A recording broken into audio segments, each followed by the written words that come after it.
The metal crate slammed into Daniel Reed's shoulder hard enough to leave a bruise. He stumbled but caught himself before hitting the ground. Behind him, 3 Drask workers laughed, their scales rippling with amusement. The sound echoed through the loading bay of Depot Station 7, mixing with the hum of anti-gravity lifts and the hiss of hydraulic doors. "Watch where you walk, little human," Gorth called out, his voice a deep rumble that made the smaller species nearby flinch. The Drask supervisor stood over 2 meters tall, his reptilian body covered in dark green scales that caught the harsh station lights. "Or maybe you are too small to see the equipment." More laughter followed. A group of Horthen workers, their armored shells clicking as they moved, joined in the mockery. Even the insectoid Vril paused their work to watch the daily entertainment. Daniel was used to it by now. 6 months on this station. 6 months of being the shortest, weakest, most pathetic species anyone had ever seen. He bent down to pick up the scanner that had fallen from his belt. His hands were steady even though his heart pounded. Growing up on Earth had taught him patience. The wilderness didn't care about your pride, only your survival. His father had taught him that during their years in the Canadian forests back before the climate stabilization projects. "I apologize," Daniel said quietly, keeping his eyes down. "I will be more careful." "Yes, you will." Gorth moved closer, his clawed feet scraping against the deck plating. "I wonder why the Council even accepted your species into the trade network. What does Earth have that we need? You cannot lift heavy loads. You break easily. You are slow and weak." Daniel said nothing. He had learned that silence was better than defending himself. Defending himself just made things worse. The other species on the station saw humans as a joke, a tiny civilization from a backwater planet that somehow managed to develop space travel. They didn't understand Earth. They didn't understand what it took to survive there. "Back to work, human," Gorth finally said, waving a clawed hand dismissively. "The cargo in Section 12 needs sorting, all of it, before your shift ends." Section 12 was the largest storage area on this level. It would take Daniel hours to sort through everything, probably extending well past his scheduled shift. But he nodded and headed toward the section entrance, his boots echoing softly on the metal floor. The other workers went back to their tasks, already forgetting about him. That was fine. Daniel preferred being forgotten. He made his way through the maze of cargo containers and equipment, his mind already calculating the most efficient sorting pattern. His datapad buzzed against his hip. Daniel pulled it out and checked the notification. His breath caught in his throat. A message from station administration, marked with a green priority flag. "Cargo container 7743B has cleared quarantine and customs inspection. Personal shipment approved for pickup. Report to Bay 23 for transfer." Daniel read the message 3 times to make sure he wasn't seeing things. 4 months. 4 months of waiting, of paperwork, of negotiations with the Council's bureaucratic maze. 4 months of wondering if they would actually approve it, or if he would have to send her back. He looked around the loading bay. Gorth was busy yelling at a group of Vril who had misplaced a shipment manifest. The other workers were focused on their own tasks. Nobody was paying attention to the small human in the corner. Daniel made a decision. Section 12 could wait. He had been working extra shifts for weeks, covering for workers who called in sick or simply didn't show up. He had earned this. He walked toward the exit, keeping his pace casual and unhurried. The key to not being noticed was to act like you belonged wherever you were going. He had learned that trick from his mother, who had worked security for the first lunar colonies. The corridors of Depot Station 7 stretched out in all directions, a massive structure that housed over 50,000 beings from dozens of species. Daniel navigated the paths automatically, his feet carrying him toward the restricted cargo bays near the station's outer ring. Bay 23 was smaller than the main loading areas, used mostly for personal shipments and specialty cargo. A bored-looking Vril clerk sat at the processing desk, her compound eyes barely glancing at Daniel as he approached.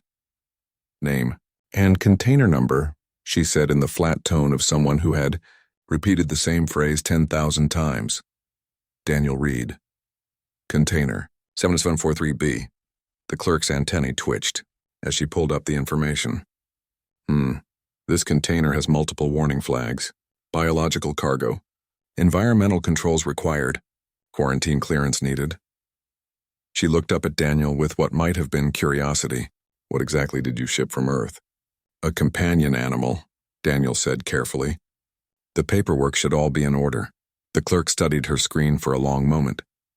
Yes, everything appears correct, though I must say, the Council's classification system marked this as equivalent to a standard comfort pet. Category 3 fauna, non-threatening, suitable for habitation environments. She handed Daniel a security pass. Bay 23C container is already in the transfer room. You will need to complete the final inspection before taking possession. Thank you. Daniel took the pass and headed toward the bay doors. The clerk called after him. Enjoy your new pet, human. I hope it brings you comfort in this difficult environment. If she only knew, Daniel thought. If any of them knew what was waiting in that container. But they didn't know. They had looked at Earth's database, seen the classifications and descriptions, and made assumptions based on their own limited understanding. The Council had compared Earth's fauna to species from other worlds and decided that nothing from humanity's little planet could possibly be dangerous. They were about to learn just how wrong they could be. Daniel walked through the bay doors, his heart racing with anticipation. The transfer room was cold, kept at a lower temperature for biological cargo. In the center of the room sat a large container, nearly 3 meters long and 2 meters wide. It was marked with symbols in multiple languages, warnings that the station's automated systems had flagged, but couldn't properly translate. He approached the container slowly and placed his hand on the access panel. The lock disengaged with a soft click. Daniel took a deep breath and smiled for the first time in months. Hello, Sasha, he said quietly. I missed you too. The container door swung open with a soft hiss of equalizing pressure. Daniel stepped back, giving space for what was inside. For a moment, nothing happened. Then came a sound that made his chest tight with emotion. A low, rumbling chuff that he had heard in his dreams for months. Sasha emerged slowly, her massive paws silent on the container's floor despite their size. She was bigger than Daniel remembered, fuller in the shoulders and chest. The sanctuary had fed her well. Her orange and black stripes rippled as she stretched, extending her front legs and arching her back like she was waking from a long sleep. 300 kilograms of Siberian tiger stood in the transfer room, blinking golden eyes at the harsh station lights. Daniel knelt down, making himself smaller and less threatening. Old habits from years of training. Hey, girl, he said softly. Remember me? Sasha's ears swiveled forward. She stared at him for a long moment, her tail twitching. Then recognition hit.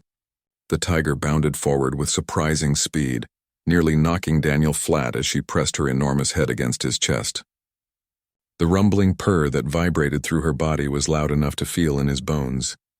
He wrapped his arms around her neck, burying his face in her fur. She smelled like the sanctuary, like Earth, like home. Tears stung his eyes, but he didn't care. For the first time since leaving Earth, Daniel didn't feel small or weak or alone. I know, he murmured as Sasha continued to rub against him, marking him with her scent. I'm sorry it took so long. The paperwork was insane. But you're here now. We're together again. His mind drifted back to the beginning, to 3 years ago when everything changed.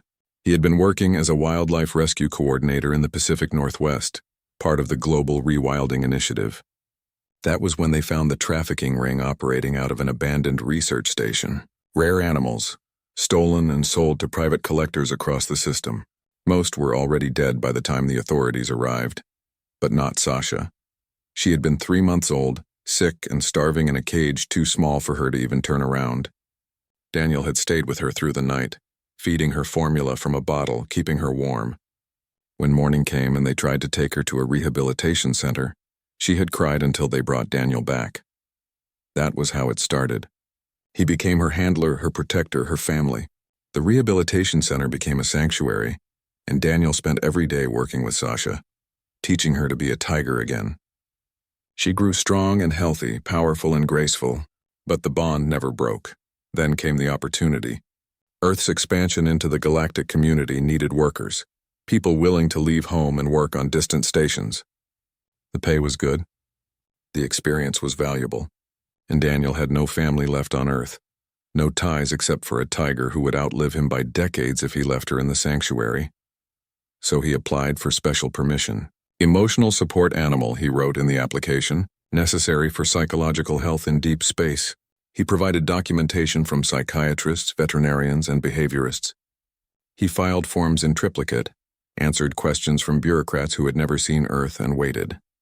The Galactic Council reviewed his request. They looked at Earth's database of fauna, compared tigers to species from other worlds, and made their classification. Category 3, non-threatening, suitable for habitation. They saw the word companion animal and thought of the small, gentle creatures that other species kept as pets. They approved the request without ever understanding what they had authorized. "Come on," Daniel said, standing up and checking the room's exits. "Let's get you to our quarters before anyone sees you. I want to introduce you to this place slowly." He led Sasha toward a service corridor, one of the maintenance passages that connected different sections of the station. The passages were designed for automated systems and repair crews, not general traffic. Perfect for moving an apex predator through a space station without causing panic. Sasha followed close beside him, her shoulder nearly level with his hip. Her paws made almost no sound on the metal floor, a skill that had evolved over thousands of years of stalking prey through forests. Daniel kept one hand on her head, both for guidance and comfort. They made good progress through the empty passages. Daniel had memorized the layout during his first weeks on the station, back when he was planning for Sasha's arrival. He knew which routes avoided the main corridors, which areas had minimal sensor coverage, which doors could be opened with his security clearance. His quarters were in the human section of the habitat ring, a small area designated for Earth species. Most humans on the station shared communal housing, but Daniel had requested and received private quarters. The extra cost was worth it, especially now. The door to his quarters slid open and Daniel ushered Sasha inside quickly. The space was small by Earth standards, just a sleeping area, a bathroom, and a small common room. But it was 5 times larger than the standard quarters, and Daniel had spent weeks modifying it for Sasha's needs. He had installed climbing platforms near the ceiling, using spare materials from the station's recycling center. Soft bedding filled one corner, and a large water basin sat near the bathroom. The temperature controls had been adjusted to Earth normal, warmer and more humid than the station's standard atmosphere. Sasha immediately began exploring, sniffing every corner and marking territory with her scent glands. She tested the platforms with her weight, satisfied when they held firm. Then she found the bedding and collapsed into it with a contented grumble. Daniel smiled and sat down on his own bed. His datapad buzzed with multiple notifications. Missed work assignments, probably. Questions about his location. He would deal with that tomorrow. Right now, he just wanted to watch Sasha settle in, to remember what it felt like to have family close. "Tomorrow's going to be interesting," he said to Sasha, who was already half asleep. "They think you're some kind of lap pet. They have no idea what you really are." Sasha's tail flicked lazily, the only sign she was listening.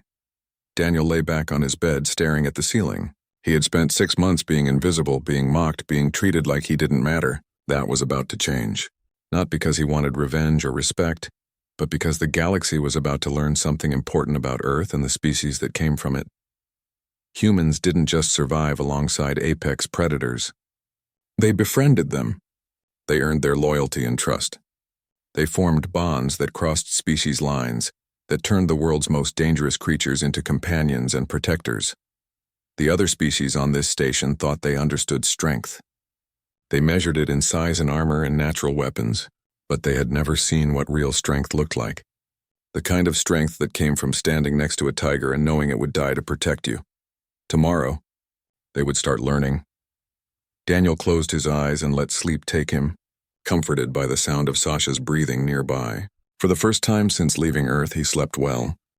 Daniel's plan to introduce Sasha gradually to the station lasted exactly 14 hours. He should have known better. He should have remembered that plans rarely survived contact with reality, especially when dealing with both bureaucracy and a tiger who had separation anxiety. The morning started normally enough. Daniel left Sasha sleeping in his quarters, her belly full from the specialized meat he had ordered months in advance. He sealed the door and headed to his shift, intending to work quickly so he could return before she woke up fully. The cargo sorting area was busier than usual, filled with workers preparing shipments for an outgoing transport. Daniel found his assignment list and started working, moving crates and updating inventory records.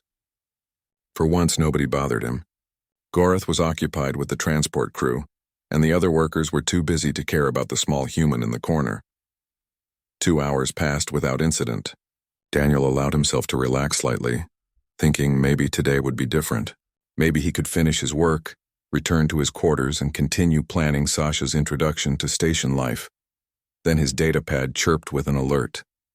Environmental sensors in his quarters had detected unusual activity. Movement patterns inconsistent with a single human occupant, temperature fluctuations, audio readings above normal levels. Daniel's blood ran cold. Station security would be reviewing those alerts. They would send someone to investigate. He abandoned his workstation and headed for the exit, walking fast but not running. Running would draw attention. "Where do you think you are going, human?" Gorth's voice stopped him near the door. "Emergency in my quarters," Daniel said, not stopping. "I need to check something." "You need to finish your work." Gorth moved to block his path, his massive form filling the doorway. "The transport leaves in 3 hours. Everything must be ready." "I understand, but this is important. Your work is important." Gorth grabbed Daniel's shoulder, his claws digging through the fabric of his uniform. "You do not leave until your section is complete." Other workers were watching now, sensing entertainment. A Horthan named Breck moved closer, his armored shell scraping against a cargo container. Several Vril stopped their tasks, compound eyes gleaming with interest. "Let me go," Daniel said quietly. He needed to get back to his quarters before security arrived. If they found Sasha alone, if they realized what she was, there would be panic. Someone might do something stupid. Someone might get hurt. "Make me." Gorth tightened his grip, lifting Daniel slightly off the ground. "Show me this famous human strength I have heard so much about." The workers laughed. Someone made a comment in a language Daniel didn't understand, but the mocking tone was universal. Breck shoved Daniel from behind, sending him stumbling forward into Gorth's grip. "So weak," Gorth said, shaking Daniel like a toy. "So pathetic. Your species should have stayed on your little planet. You have nothing to offer the galaxy." Daniel's mind raced. He could try to talk his way out, but Gorth was in front of an audience now. He wouldn't back down without losing face. He could try to fight, but that would only make things worse. His combat training was good, but Gorth had 50 kilograms on him and natural weapons designed for killing. A new alert appeared on Daniel's datapad, visible on his wrist display. Security team dispatched to investigate quarters 3-447. Estimated arrival time, 8 minutes. No more time. No more options. Gorth pulled Daniel closer, his reptilian breath hot and reeking of sulfur. "Maybe I should report you for abandoning your workstation. Maybe you should spend some time in detention learning about responsibility." "Please," Daniel said, and he meant it. Not for himself, but for what was about to happen. "Please just let me go. You don't want to do this?" "I think I do." Gorth smiled, showing rows of sharp teeth. "I think you need to learn your place, little human." The ventilation grate above them exploded outward with a metallic shriek. Sasha dropped into the cargo bay like a nightmare-given form.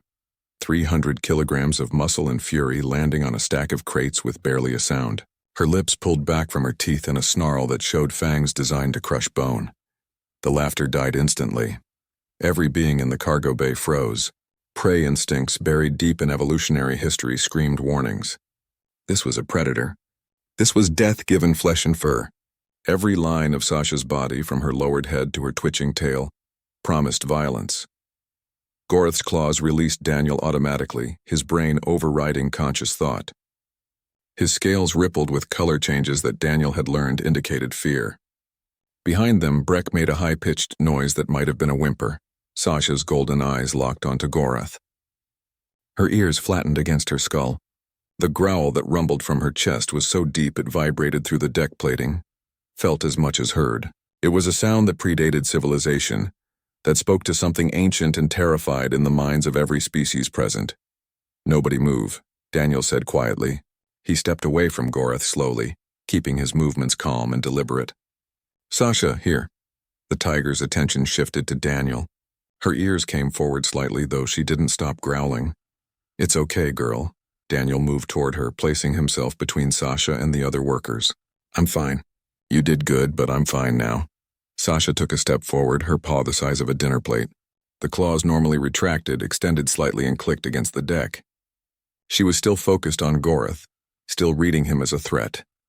Daniel reached out and placed his hand on Sasha's head, right between her ears. The contact was immediate and electric. Sasha's growl quieted to a low rumble, then stopped entirely. She pressed against Daniel's side, still watching the other workers but no longer preparing to attack. "Good girl," Daniel said softly. "That's my good girl." The cargo bay remained frozen. Workers pressed themselves against walls and containers, making themselves as small as possible. The vril had gone completely still, an instinctive response to predators. Even Gorath hadn't moved, though his eyes tracked every movement Sasha made. The security team arrived at full sprint, their weapons drawn and ready.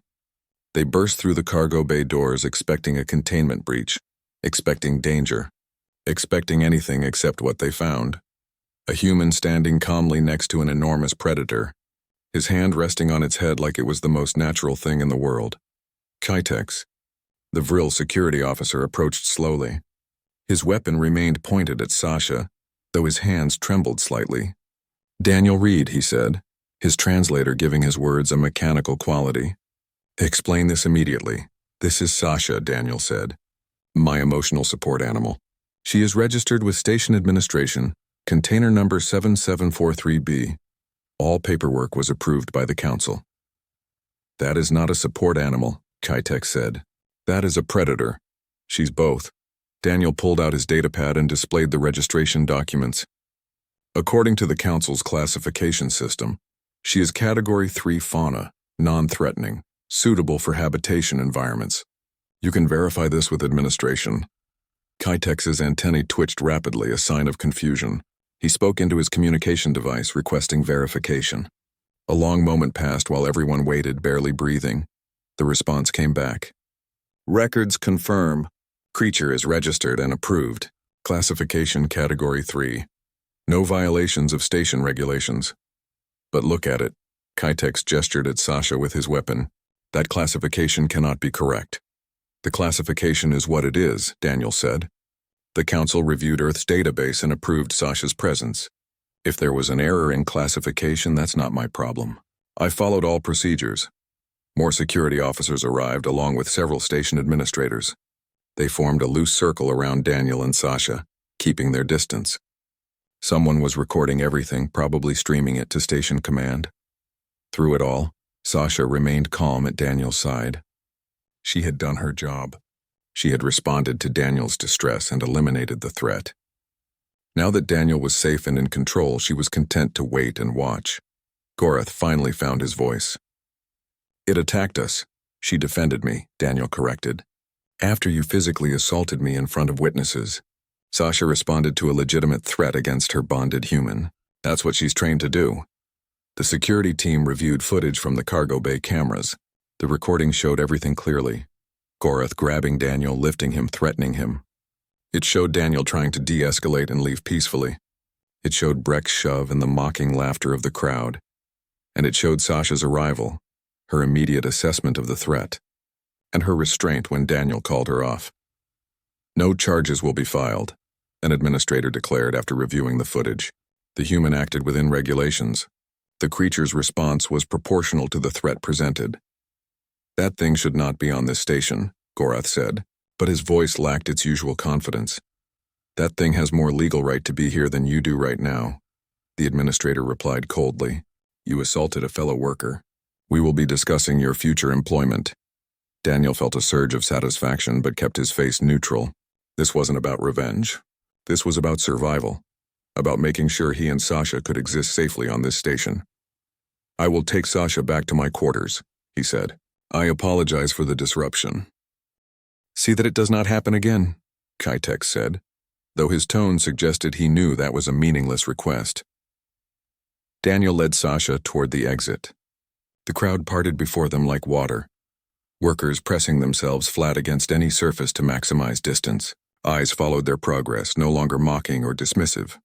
Now those eyes held something different, fear and respect. News traveled through Depot Station 7 faster than light drive engines.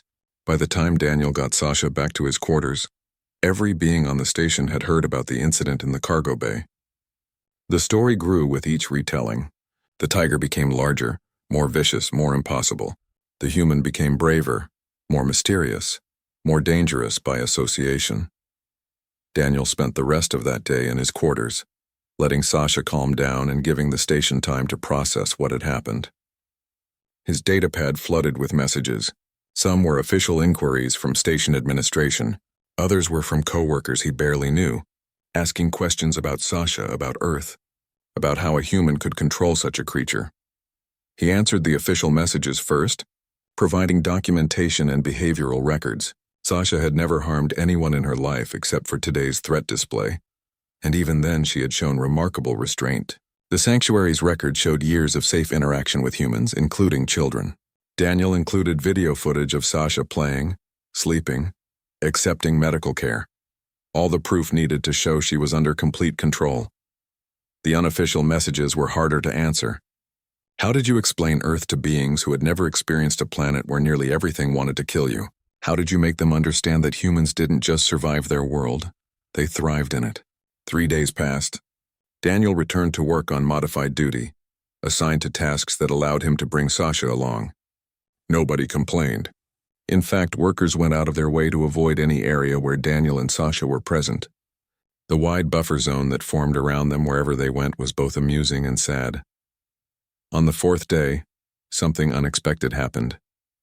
A young Drask approached Daniel during his break period. She was small for her species, barely taller than Daniel himself, with bright green scales that marked her as barely into adulthood.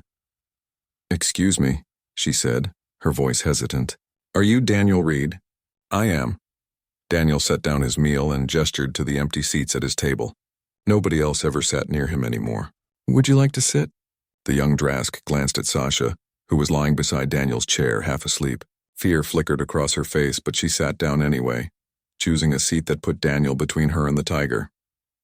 "My name is Tessa," she said. "I am a xenobiology student at the station's research facility.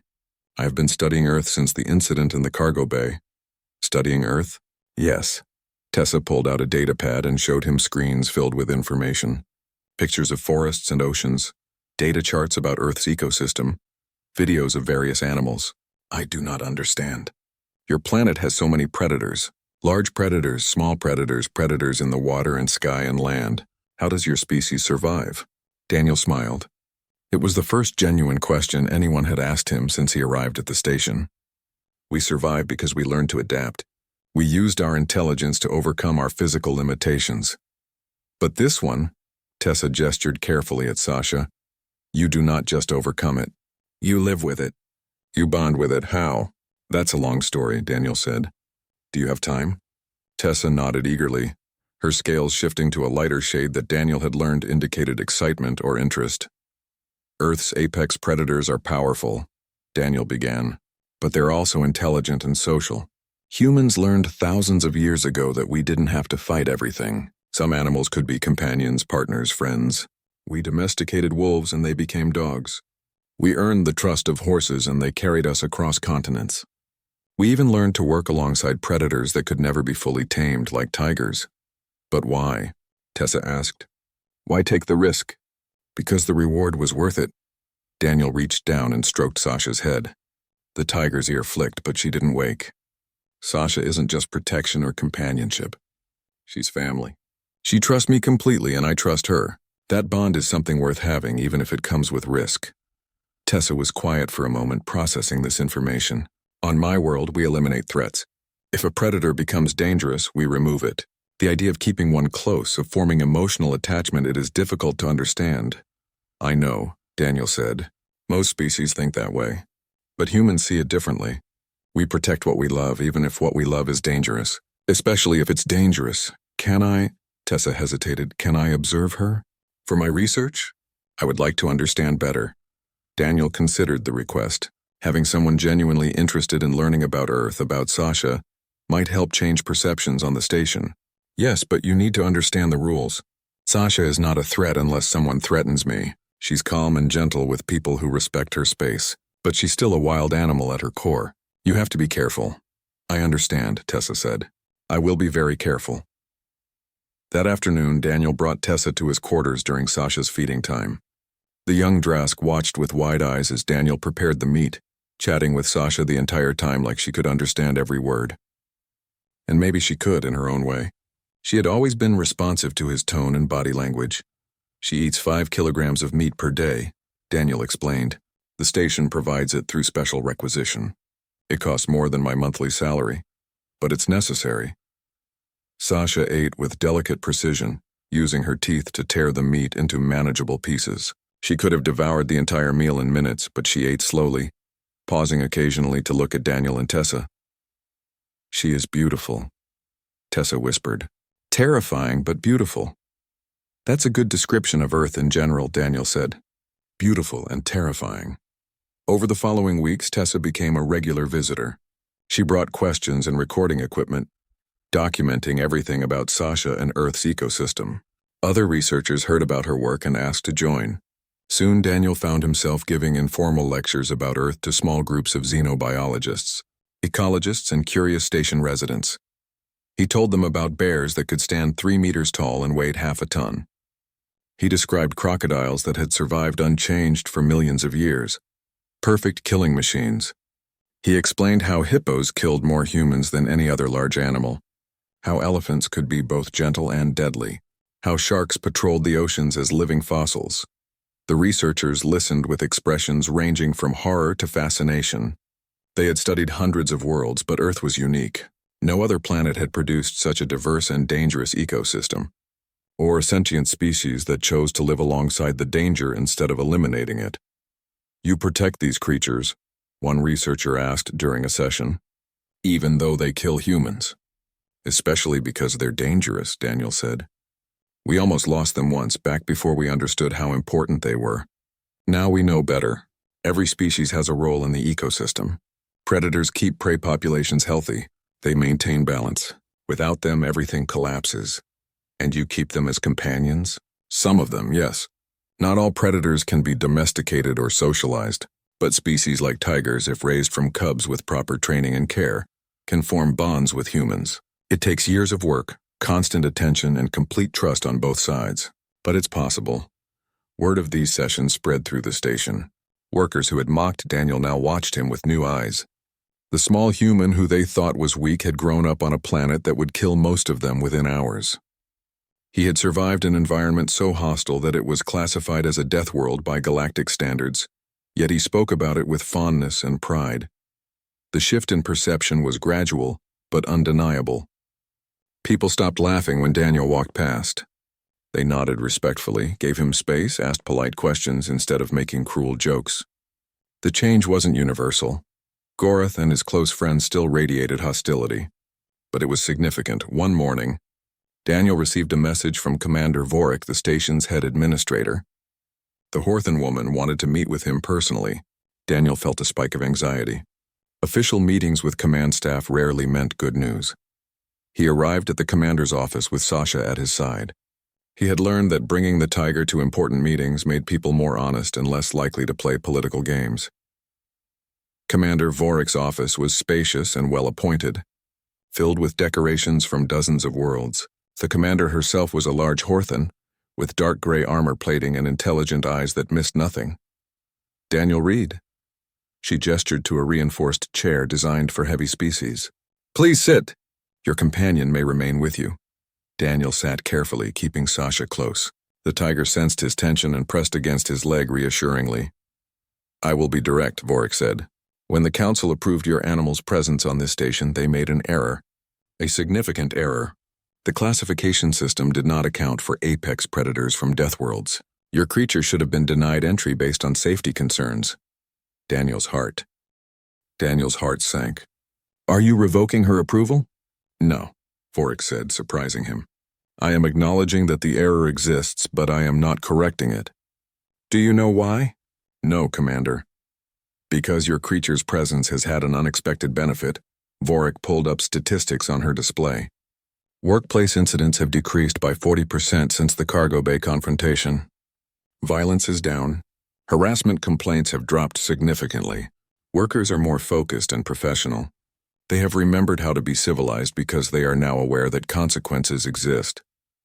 Daniel wasn't sure how to respond to that.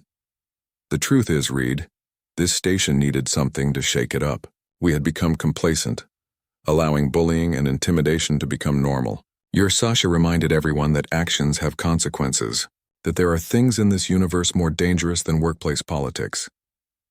"I'm glad something positive came from it," Daniel said carefully. More than you know. Vorik leaned forward. I'm offering you a new position. Cultural liaison and security consultant. Your job would be to help other species understand Earth and its inhabitants, to prevent future misunderstandings. You would also serve as an informal reminder that humans, despite their size, should not be underestimated. Interested? Daniel thought about the offer. It meant more responsibility, more visibility, more chances for things to go wrong. But it also meant he could actively change how humans were perceived, could help prevent future incidents like the cargo bay confrontation, and he could do it all with Sasha at his side. I accept, he said. Daniel's new position changed everything. Instead of hauling cargo and enduring mockery, he spent his days in conference rooms and educational centers, teaching the galaxy about Earth. The pay was better, the hours more flexible, and Sasha became a permanent fixture at his side during work hours. The first official cultural liaison session was held in one of the station's larger meeting rooms. 20 beings from various species attended, some out of genuine curiosity, others because their supervisors required it. They sat in a loose semicircle around Daniel and Sasha, maintaining careful distance from the tiger. Thank you all for coming, Daniel began. Today we're going to talk about Earth and why humans are the way we are. I know many of you have questions about why I keep Sasha, why humans form bonds with dangerous creatures, why we act differently than most species in the galactic community. A Horthan in the back raised one of his armored appendages. Is it true that Earth is classified as a death world? It is, Daniel confirmed. Earth scores high on multiple danger indexes. High gravity compared to most inhabited worlds. Extreme weather patterns, tectonic activity, and an ecosystem filled with creatures that evolved specifically to kill and eat other creatures.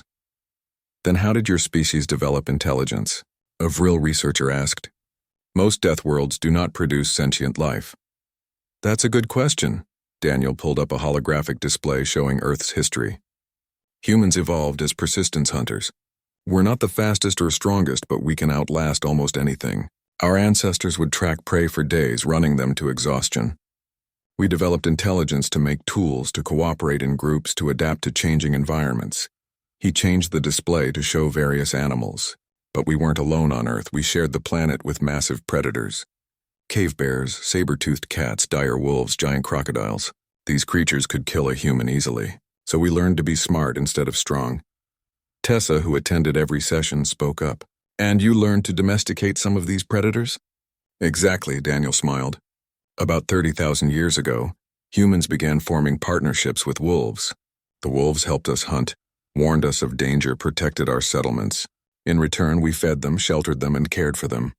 Over thousands of years, wolves became dogs. They evolved alongside us, becoming specialized for different tasks. He pulled up images of various dog breeds. The alien attendees stared in confusion at the variety. Tiny lapdogs, massive working breeds, sleek racing dogs, all descended from the same predator ancestor. This is one species? Adrask asked. They look completely different. Selective breeding, Daniel explained. Humans shaped dogs to fit our needs. Guard dogs, hunting dogs, rescue dogs, companion dogs. We proved that with patience and understanding, even predators can become partners. But that one, the Drask pointed at Sasha, cannot be domesticated like a dog. You're right, Daniel said. Sasha is not domesticated. She's socialized. There's a difference. Dogs have thousands of years of evolution making them naturally friendly to humans. Tigers don't. Every tiger is born wild with instincts to hunt and kill. But with proper training from a young age, tigers can learn to trust specific humans, to form bonds that override their instincts. That sounds dangerous, someone muttered. It is, Daniel agreed. Forming a bond with a tiger takes years of constant work. You have to understand their body language, respect their boundaries, never show fear or aggression. One mistake can be fatal, but humans have been doing this for thousands of years because we believe the bond is worth the risk. He spent the next hour explaining Earth's conservation efforts, how humans had nearly driven tigers to extinction before realizing their mistake. He described the global sanctuary system, the breeding programs, the laws protecting endangered species. The aliens listened with fascination, unable to comprehend a species that would work so hard to save creatures that could kill them. We almost lost them, Daniel said quietly. Less than 4,000 tigers remained in the wild at one point. Now, thanks to conservation efforts, their numbers are recovering. We learned that biodiversity isn't just important, it's essential. Every species, even dangerous ones, plays a role in the ecosystem. After the session ended, several attendees approached Daniel with more questions. A young vril named Kessa asked if she could bring her research group to observe Sasha. A Horthan engineer wanted to know if Earth had predators that lived in water. Tessa invited Daniel to speak at the Xenobiology Institute's monthly symposium. The sessions became regular events, growing larger each time. Daniel talked about bears, crocodiles, sharks, venomous snakes, spiders, jellyfish, and dozens of other creatures that made the aliens question how humans survived at all. He explained Earth's extreme weather, from hurricanes to blizzards to droughts. He described natural disasters, volcanic eruptions, earthquakes, tsunamis. Your species lives in constant danger, an administrator said during one session. Why not leave Earth, colonize safer worlds? Because Earth is home, Daniel said simply. Danger is part of who we are. It shaped our evolution, our culture, our values. We don't run from danger. We adapt to it, overcome it, or learn to live alongside it. That's what makes us human. The cultural impact of these sessions spread beyond the educational center. Workers began asking their human colleagues about Earth, about their experiences, about their lives. Humans, previously dismissed as weak and irrelevant, became sources of fascination. Some humans on the station enjoyed the attention. Others found it uncomfortable, preferring to work quietly without being treated as exotic curiosities. Daniel tried to balance both perspectives, educating aliens about Earth while reminding them that humans were individuals with different personalities and preferences. Not everyone appreciated the change. Gorath, who had been demoted and reassigned after the cargo bay incident, made his resentment clear. He and his supporters spread rumors about Daniel, claiming he was dangerous, unstable, using his creature to intimidate others. The rumors didn't gain much traction, but they created tension. One evening, while Daniel was walking Sasha through the habitat ring, he encountered Gorath and two other Drask in a corridor. They were clearly intoxicated, their movements uncoordinated, their speech slurred. There he is, Gorath said loudly, the human who thinks he is special because he has a pet. Daniel tried to walk past them, but the Drask spread out, blocking the corridor. Sasha's ears went flat, sensing the hostility. Let me pass, Daniel said calmly. You don't want to do this. I want to know something, Gorath stepped closer, swaying slightly. If we took your pet away, what would you be? Just another weak human, nothing special, nothing important. Sasha isn't what makes me important, Daniel said. She's my family. I was somebody before her and I'd be somebody after. But you won't touch her because unlike you, I follow the rules. Rules? Gorath laughed. The rules protect you now, but rules change. One day your creature will make a mistake. She will hurt someone, and then they will take her away and put her down like the beast she is. Something cold settled in Daniel's chest. Threatening him was one thing. Threatening Sasha was something else entirely. Listen carefully, Daniel said, his voice quiet and hard. Sasha has never hurt anyone who didn't threaten me first. She's gentle with people who respect her. But if someone tries to hurt her, if anyone threatens her safety, they'll discover that I'm just as dangerous as she is. Maybe more because I understand rules and regulations, and I know exactly how to make someone's life miserable within the legal framework. The confidence in his voice seemed to cut through the alcohol. Gorath blinked, processing the threat. I recommend you move, Daniel continued. Because if Sasha decides you're a threat, we'll have another incident report. And given your history, given the witnesses and recordings, I don't think Command will be sympathetic to your side of the story. The Drask looked at each other. Whatever they had planned, it wasn't worth the risk. They stepped aside, letting Daniel and Sasha pass. Daniel didn't look back. He walked with steady confidence until he reached his quarters, then closed the door and let out a shaky breath. His heart was pounding, adrenaline making his hands tremble. That was close, he said to Sasha, who was watching him with concerned eyes. Too close. They mocked the tiny human until his pet apex beast arrived. Part 6 Commander Krenix studied Daniel with eyes that had seen decades of combat and politics. His officers stood at attention behind him, their postures military perfect. The conference room felt smaller with so many heavily armed Drask present, but Daniel kept his composure. Sasha's warmth against his leg helped. I will be direct, as is our way, Krenix began. When my cousin Goreth sent me messages complaining about a human with a dangerous pet, I dismissed them as the whining of someone who had embarrassed himself. But then intelligence reports began arriving from multiple sources. Reports about Earth, about your species, about the creatures you call companions. Daniel nodded but said nothing. Better to listen first. We analyzed your planet's database thoroughly, Krennic continued. What we found concerned us. Earth is a Class 7 death world with an ecosystem that would kill most of our soldiers within hours. Yet humans not only survive there, you thrive. You have spread across your entire planet, adapting to every environment from frozen tundras to burning deserts. We're adaptable, Daniel said carefully.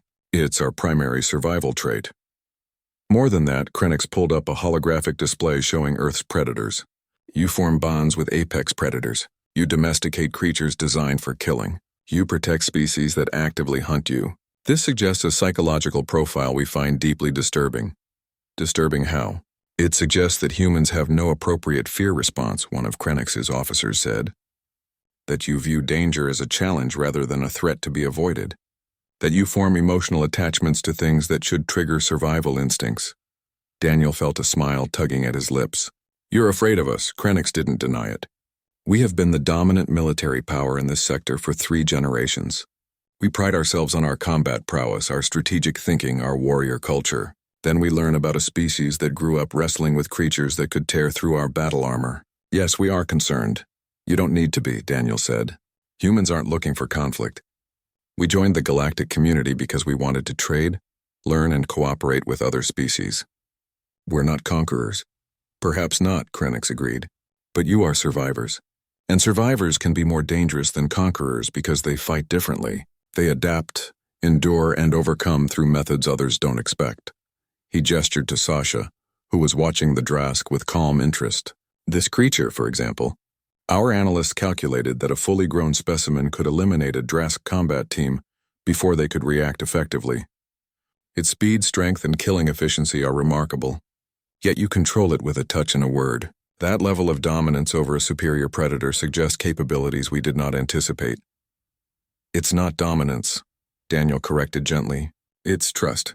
Sasha doesn't obey me because I'm stronger than her. She trusts me because I've never given her reason not to. I've fed her, protected her, cared for her since she was a cub. That bond goes both ways. Trust, Krennic repeated the word like it was foreign. We Drask understand loyalty, honor, duty. But trust between species, especially between prey and predator, this is not something we practice. Maybe that's something you could learn, Daniel said. The galaxy has hundreds of species that could benefit from cooperation instead of competition. Humans learned that lesson thousands of years ago when we started working with wolves. The partnership made both species stronger. One of the officers spoke up, younger than Krennic and clearly less diplomatic. Are you suggesting the Drask need to learn from humans? We who have conquered star systems while your species was still using primitive tools. I'm suggesting that different species have different strengths, Daniel replied calmly. The Drask have impressive military capabilities. Humans have survival skills and adaptability. Neither is inherently better. They're just different. Krennic raised a hand, silencing his officer. You speak diplomatically, Daniel Reed, but you do not answer the question that brought me here. My government wants to know if humanity poses a threat to galactic stability. They want to know if we should be preparing for conflict with Earth. The room went quiet. This was the real reason for the meeting. The question beneath all the others. Daniel felt the weight of responsibility settle on his shoulders. What he said next could affect Earth's relationship with the entire Drask military network. Commander, Daniel said slowly, let me tell you about Earth's history. Humans have fought wars. Terrible wars that killed millions. We developed weapons capable of destroying our entire planet. We came very close to extinction multiple times. Not because of our environment, but because of our own violence. The Drask listened intently. But we learned, Daniel continued. We learned that cooperation is better than conflict, that shared resources are better than hoarded ones, that diversity makes us stronger rather than weaker.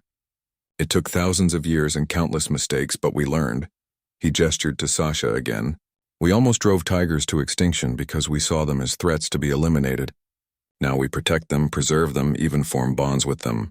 That's the lesson Earth has to teach. That former enemies can become allies. That dangerous creatures can become companions. That trust is possible even across vast differences. Beautiful words, Krennic said. But words are cheap. What proof do you offer that humanity truly believes in cooperation? The proof is that I'm here, Daniel said. Earth could have sent soldiers or politicians or corporate representatives. Instead, they sent workers, teachers, engineers, people who want to build rather than conquer. We came to learn from you, not to fight you. Yet you brought weapons, the young officer said, pointing at Sasha. That creature is a weapon whether you admit it or not. Sasha is my family, Daniel said firmly. The fact that she can be dangerous doesn't make her a weapon. A Drask soldier can be dangerous too, but that doesn't mean every Drask is a weapon aimed at their neighbors. Krennic made a rumbling sound that might have been laughter. You compare our warriors to your pet. Some would find that insulting. Then they're missing the point, Daniel met the commander's eyes. I'm saying that capability doesn't determine intent. Yes, Sasha is dangerous. Yes, humans come from a death world and have survival skills that concern you. But none of that means we're planning aggression. It just means we can defend ourselves if necessary. And if attacked, Krennic asked. How would humanity respond? The same way Sasha responds when I'm threatened, Daniel said. With overwhelming force and absolute commitment. But only when threatened. Earth doesn't start fights, Commander, but we finish them. He filed a report about the encounter anyway, documenting everything. Commander Vorik sent a terse message in response. The 3 Drask were being transferred to another station within the week. Threatening a liaison officer was grounds for immediate reassignment. The incident reinforced Daniel's growing reputation. He wasn't just the human with the tiger anymore. He was someone who could navigate the political landscape, who understood how to use the system to protect himself and Sasha.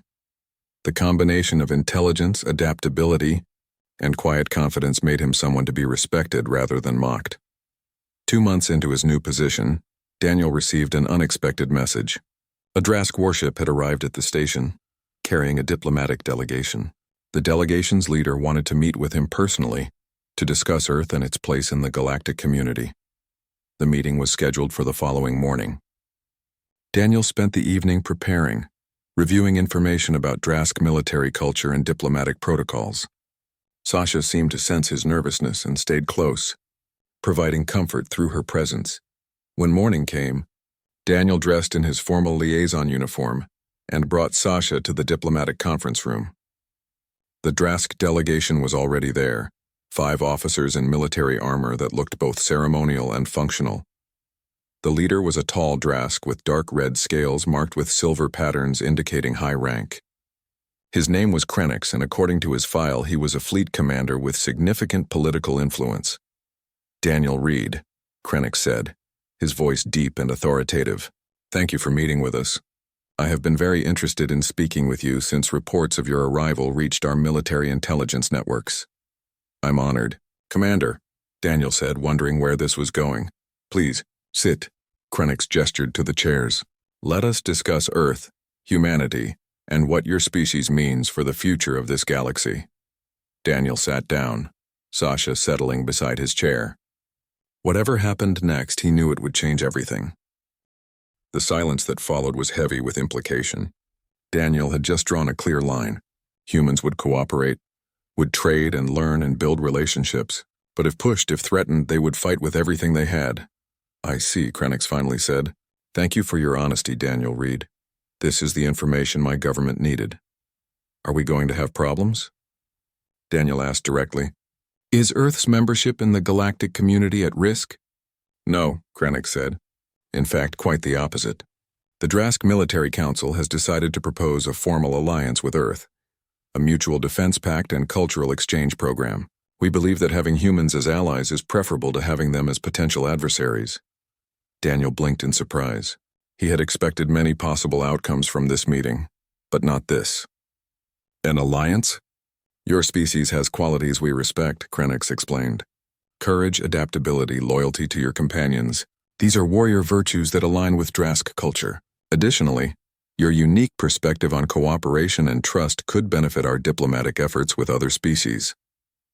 I don't have authority to negotiate on Earth's behalf, Daniel said carefully.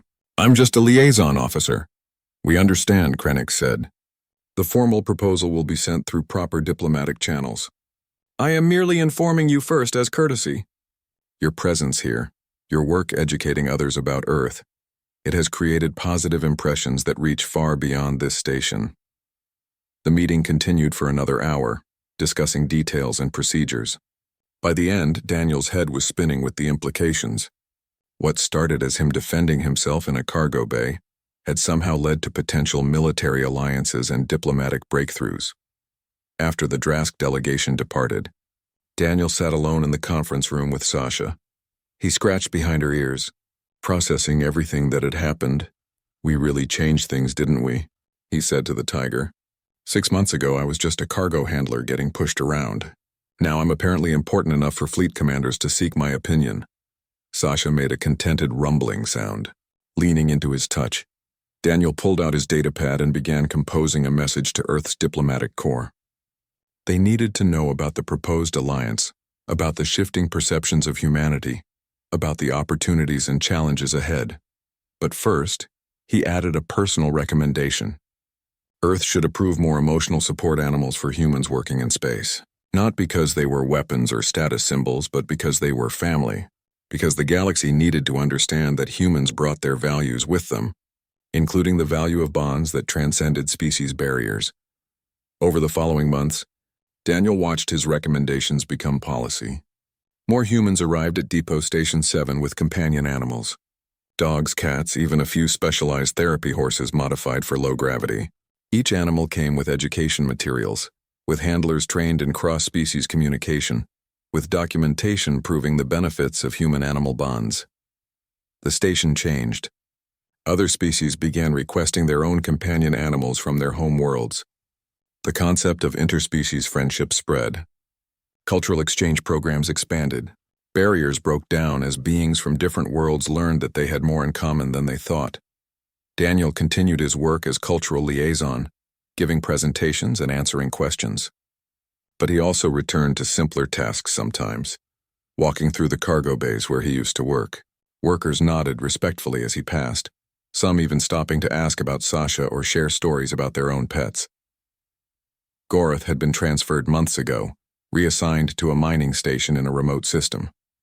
Daniel heard through gossip that the former supervisor had filed complaints about his new posting, claiming it was unfair punishment. Nobody listened. Actions had consequences, and the galaxy had finally learned that lesson. 1 year after Sasha's arrival, Daniel stood in the station's observation deck, watching ships come and go. Sasha lay beside him, her breath fogging the viewport slightly. They had come so far from that first day when everyone mocked the tiny human and his dangerous pet. "You know what's funny?" Daniel said to Sasha. "They were right to be afraid. Not because you're a monster, but because you represent something they didn't understand. You represent the fact that humans can befriend anything, can find common ground with any creature, can turn enemies into family." He thought about Earth, about the forests and oceans, about the thousands of species that humans worked to protect and preserve, about the long history of violence and learning, of mistakes and growth, of slowly figuring out how to be better. "The galaxy thinks we're special because we survived a death world," Daniel continued. "But that's not what makes us special. What makes us special is that we didn't just survive. We learned to love our world, dangers and all. We learned that strength isn't about domination. It's about choosing compassion even when you have the power to destroy." Sasha's tail flicked lazily, her way of acknowledging his words. Daniel smiled and turned away from the viewport. His shift was ending soon, and he had plans to meet Tessa and her research group. They wanted to discuss expanding the cultural exchange program, bringing more Earth species to the station for educational purposes. As he walked through the corridors with Sasha at his side, Daniel reflected on the journey. From mocked cargo handler to respected liaison, from invisible to influential, from alone to surrounded by friends and colleagues who valued his perspective. But the most important change wasn't his status or position. It was the understanding that had spread through the station and beyond.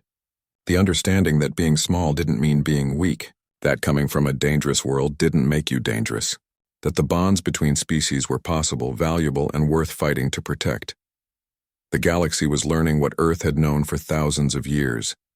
That respect isn't given, it's earned. That strength comes in many forms, and that sometimes the smallest species has the biggest heart, especially when they bring their family along for the journey. Daniel reached down and rested his hand on Sasha's head as they walked. She rumbled contentedly, secure in the bond they shared. Together they had changed a station, influenced a military alliance, and helped reshape how the galaxy viewed humanity. Not bad for a tiny human and his apex beast,